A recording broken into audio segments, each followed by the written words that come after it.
came out here and threatened me. When Swansea first published the story, I had some people contact me via my Facebook page, and I've met a few people like yourselves that have had an interest in the case, so I agreed to meet them. Fortunately not on my own. Where I was threatened with perhaps a fatal car accident, that extended to my family. And that's when I decided that I wouldn't stay silent anymore.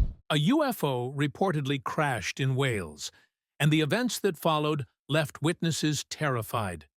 People who saw it say the experience was unlike anything they had ever encountered, and official responses raised more questions than answers. Strange lights, unexplained sounds, and sudden disappearances all point to something extraordinary. Locals claim authorities intervened in ways that don't make sense. In this video, we are going to dive into the Pentyrch UFO incident and reveal what really happened behind the scenes. I was energized almost frantically to the point where I had to tell someone, anyone that would know what to do with this information, because I didn't know anyone. I wasn't a member of any groups. I had no belief in UFOs. If I did, then perhaps I would have known half a dozen people I could have written to have had here on that night, because it was quite obvious they were watching for something. This was not an exercise. They had enough firepower up there to have taken over a small country. This was huge. They set an ambush for this thing. They knew it was coming. I believe that we've got a right to know what's going on. I mean, the military are pursuing and shooting these things down. We're not even supposed to know they exist. I mean, what have they done? Because in my opinion, these things were not hostile. The hum of the office was broken only by the occasional ring of a phone and the quiet tapping of keyboards. Outside, the evening sky was fading into darkness, and most of the city was winding down for the weekend. At his desk near the bank of monitors, the control room supervisor sipped the last of his tea, glancing over the logs from the day's calls. Everything seemed routine. Minor disturbances, a few traffic incidents, nothing out of the ordinary. He felt a sense of ease knowing his night wouldn't be too hectic, and decided to take a brief walk to stretch his legs before grabbing another cup of coffee. But he had barely reached the kitchen when one of the controllers poked their head through the doorway. Several calls were suddenly coming in about unusual activity to the northwest of the city. A number of local residents were reporting strange lights in the night sky that were upsetting their livestock and causing concern. The supervisor reassured the operator that the lights were likely normal air traffic, or even aircraft from the nearby Pentyrch military base. He finished preparing his drink and headed back to his workstation. Before he could cross the room, another staff member shouted to let him know that more aircraft were now being reported. People were claiming to see low-flying helicopters and military transport planes in unusually high numbers. Hurrying back to his desk, the supervisor quickly called the communications room at Pentyrch to check whether a military exercise was underway. While on hold, he searched through the previous week's emails to see if he had missed any notifications, but found nothing that matched what callers were describing. A glance at his watch showed that it was just after 2 a.m., a strange hour for any kind of military drill, especially over residential areas. Eventually, after waiting for some time, and with even more unusual reports continuing to come in, a calm voice finally answered the call.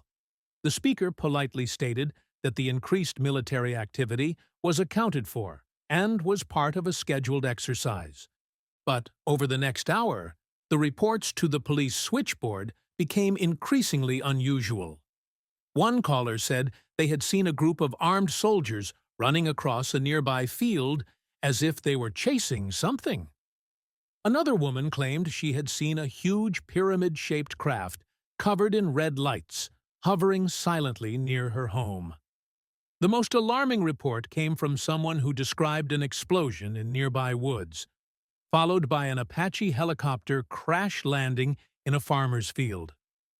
Throughout the night, the police control room struggled to keep up with the constant stream of calls, prompting several more urgent attempts to contact their military counterparts for clarification. Each time, they received the same answer: There was nothing to be concerned about. Everything was planned, and things would return to normal by morning. But that response could not have been further from reality. The unusual events said to have occurred in and around Pentyrch on the evening of February 26, 2016, quickly caught the attention of the media. Local news outlets published several articles about the incident, including witness statements and official comments from both the police and the Ministry of Defense. National newspapers picked up the story as well, often highlighting the more dramatic witness testimonies as part of broader discussions about UFO sightings in Britain. However, many Pentyrch residents believed their voices were being pushed aside, and that some of their accounts were intentionally dismissed in an effort to make their experiences seem unreliable. From the sheer number of calls taken by the Cardiff police that night, it is clear that something out of the ordinary happened in the sky above the area. It is just as clear that the residents who reached out genuinely believed they were seeing something not of this world. One of the first people to contact the police that evening was a local man named Mike Hembry.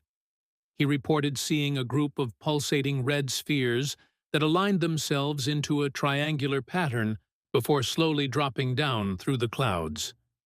Hembry watched in disbelief as a large pyramid-shaped object stopped about 10 feet above nearby fields and released several smaller red and green orbs.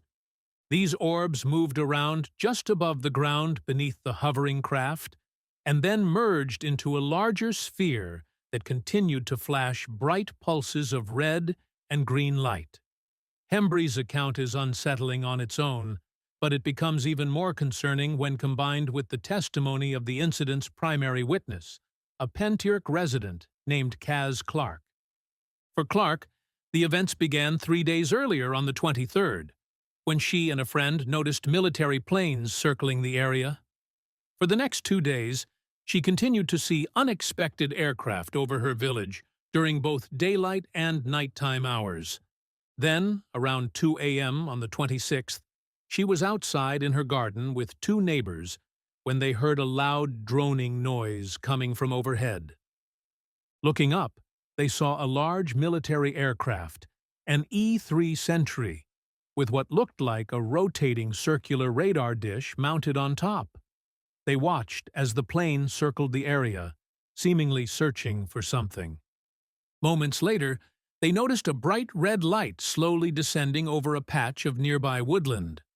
Clark and one of the neighbors decided to move closer for a better view. As they continued watching, the red light broke apart into several smaller glowing red orbs, which arranged themselves into a rough triangular shape. The space between these orbs suddenly darkened, and the night sky behind them faded from view, as a massive pyramid-shaped craft appeared, outlined by red lights. From their position roughly 200 yards away, both witnesses observed the pyramid slowly rotating on its axis. At the top, a bright green object shot out at high speed and hovered in the air a short distance away. While this was unfolding, what looked like bolts of lightning began firing from the lower corner of the pyramid, striking the ground beneath it. These flashes were so bright that they illuminated the enormous size of the craft overhead. More orbs were released from the top of the pyramid as the military jet continued circling. These new lights moved around one another as if shielding or surrounding the larger craft. As Clark and her companion continued watching, several more aircraft arrived to join the E-3 Sentry. After later researching the models, Clark identified these new arrivals as Hercules and Globemaster military transport planes. 4 of these additional aircraft appeared, forming up with the E-3 Sentry and circling the pyramid-shaped craft as if attempting to contain it. At this point, 2 things happened. The red lights outlining the floating pyramid dimmed and then vanished, and the larger craft disappeared along with them. At the same moment, the smaller green object that had been hovering nearby flashed brightly 3 times and then shot away at high speed, moving in a bobbing, weaving pattern as it left the area. Clark and her friend watched the green orb as it drew the chasing planes with it, guiding them westward, while constantly changing its speed and direction until everything disappeared into the night. Not long after that, two smaller red objects appeared from the right side of the field. One of them paused directly above Clark, giving the impression that it was scanning her, before it changed to green and moved off. The next hour brought even more activity over Pentyrch. Other witnesses later reported seeing additional unknown objects, which were also chased away by several Apache gunships until the activity finally stopped. Clark and her friend eventually decided to walk out into the field where the pyramid had been hovering, hoping to find some physical evidence. But despite their search, there was nothing there. Roughly 30 minutes later, after they had returned to Clark's home and were discussing everything they had witnessed, both were startled by the sound of a distant explosion. They realized it came from the west, the same direction the military aircraft had pursued the green object. She quickly became convinced that the aircraft must have shot it down. The next morning, with the whole community talking about what happened the night before, Clark asked her neighbors and friends if any of them had heard the explosion. Several people confirmed that they had, and some even claimed there were two explosions close together, the first coming from the sky, and the second appearing to come from the ground near the nearby Lantrissant forest. Lantrissant forest is a 600-acre woodland known locally as Smylog Woods. Wanting to know whether her suspicion was correct, Clark headed straight for the forest. Once she arrived, she quickly found what looked like evidence of an impact. Deep inside the woodland, she came across a section where countless trees looked splintered or shattered, as if something heavy had struck them from above not long before. Strangely, it also seemed to be snowing, but only around the damaged trees. Later that same day, Clark visited the spot where the lightning-like bolts from the pyramid-shaped craft had appeared to hit the ground.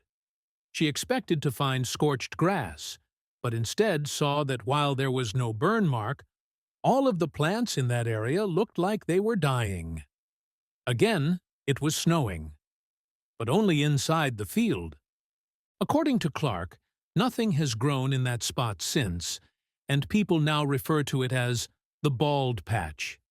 Military personnel were also seen on the outskirts of Pentyrch, and when passers-by asked them what they were doing, they claimed they were carrying out training exercises. But when plain-clothed individuals suddenly arrived and camped in the fields behind Clark's home, they offered different explanations to locals about why they were there. Some residents were told these outsiders were part of a fracking survey team, while others were told they worked for a cellular network. Authorities also put several roads under unexpected closures afterward. They said this was due to an overturned lorry, but the number of affected routes, including the M4 motorway, seemed far too high for that explanation. Since her encounter, Clark has spent years trying to find evidence that might support her version of events. She has returned to the crash site with local UFO researchers who claim to have measured unusually high levels of electromagnetic radiation. Using the Freedom of Information Act, she has also gathered documents from local air traffic control and geological and seismological records, which she believes back up her account of that night. She has collected testimony from witnesses as far away as Port Talbot and Swansea, who say they saw similar objects to those reported over Pentyrch. Some said the explosions were strong enough to shake their homes. Patients in a nearby hospital stated that the force of the blast woke them up. Yet despite the efforts of Clark and other locals, authorities continue to reject their claims, insisting that everything witnessed that night was nothing more than a standard military training exercise. What sets the Pentyrch incident apart from most other alleged UFO encounters in Britain is the number of people involved. The southwest region of Wales has had many reports of strange lights in the sky, but these are usually isolated cases with only one or two witnesses. In this case, an entire community was affected, and many felt concerned enough to contact emergency services.